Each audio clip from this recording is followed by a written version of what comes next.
ከፌዴራል መንግስትም ጋር ይሁን ከሌላ አካል ጋር ወደ ግጭት የሚያስገባ ነገር የለም፣ የሚፈጠር የጸጥታ ችግር አይኖርም ሲሉ ሌተናል ጀነራል ታደሰ ወረደ ገልጸዋል።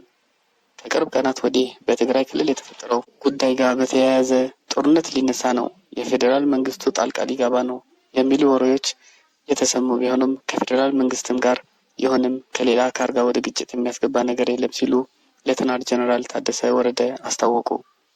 በምንም መልኩ በውስጣችን የሚፈጠር ግጭት ጦርነት አይኖርም፣ የውስጥ ግጭት ይፈጠራል የሚለው ጉዳይ ዝግ ነው ያሉት ጀነራሉ ግጭቱና ጦርነቱ በውስጣችን ይሆናል ወይንም ደግሞ ከውጭ በሚኖሩት ግፊት ይጀመራል የሚለውን ጉዳይ ሊያሳስብ አይገባም፣ አይኖርም ብለዋል።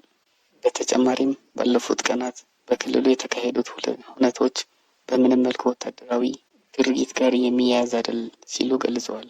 በምንም መልኩ ወታደራዊ ኃይልን ወደ ስልጣን የማምጣት ጉዳይ አይደለም፣ ይህ ፈጽሞ የማይሆን ነገር ነው ብለዋል።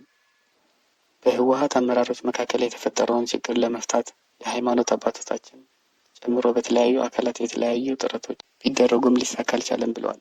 ችግሩ ከአደራዳሪዎች ሳይሆን ከተደራዳሪ አካላት የመነጨ ነበር ያሉት ጀነራሉ ያለመቀበልና እንቅፋት መፍጠር አንዱን ወገን አሸንፎ ለመውጣት ፍላጎት መኖር ዋነኛ ተግዳሮት እንደነበረ አንስተዋል።